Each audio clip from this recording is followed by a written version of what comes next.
Napasmado ang bunganga. Beep, beep, beep, beep, beep. Ang tagalupa na viral ang mukha. Bip, bip, bip, bip, bip. Bumibip, bip, bip, bip, bip, bip, bip, bip, bip, bip, bip, bip na ba? Ang lahat! Martian! Beep, beep, beep, beep. Enrico Pañero! Bip, bip, bip, bip, bip.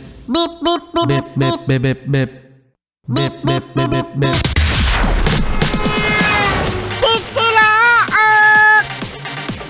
Pigtilaak! Beep, beep, beep, beep, beep. Ito na ang 101.1 Yes FM Balitan. Hoy, ngayong araw na ito mga Yes Friend ang botohan sa Congress, no?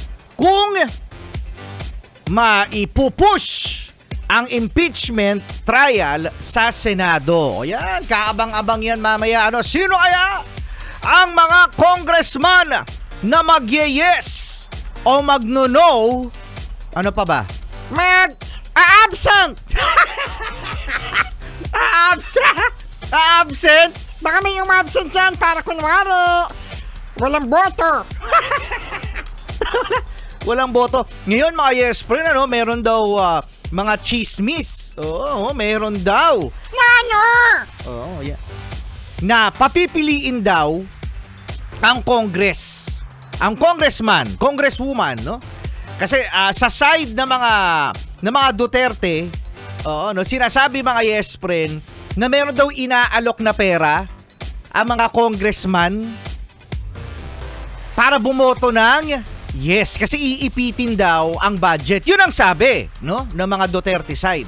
Tapos, ngayon mga yes friend, itong si Senadora Amy, meron namang sinabi na kapag daw hindi daw bumoto ang isang congressman, nananakot daw ang ombudsman kung hindi boboto ng pabor sa impeachment ni VP Sara ay kakasuhan.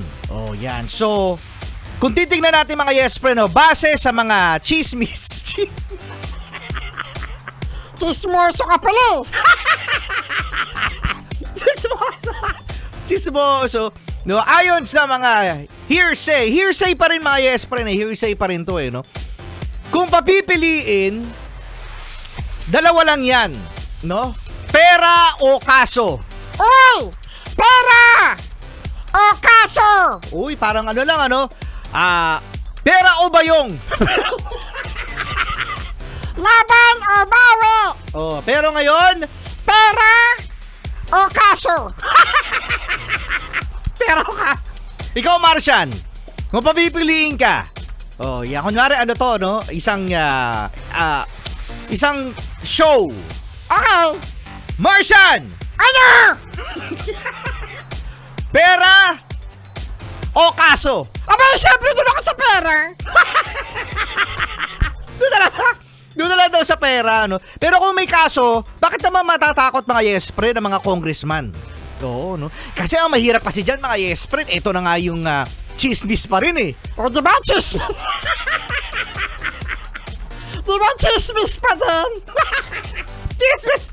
Ang hirap kasi sinasabi kasi nila maglabas ng ebidensya. Dahil ngayon mga yes friend ay panay hearsay pa rin ang ating mga naririnig.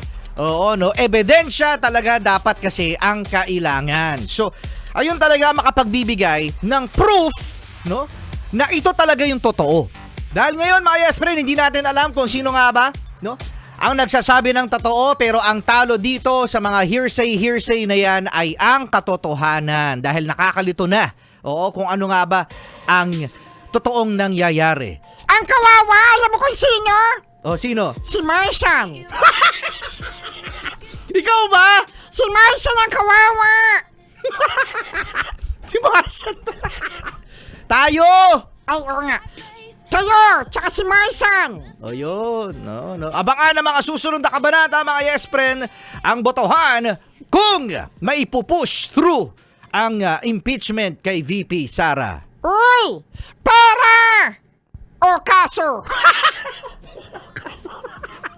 Charlie Kit Morning! How this one ends, grab your passport and my hand. I can make the bad guys good for a weekend. So it's gonna be forever, or it's gonna go down.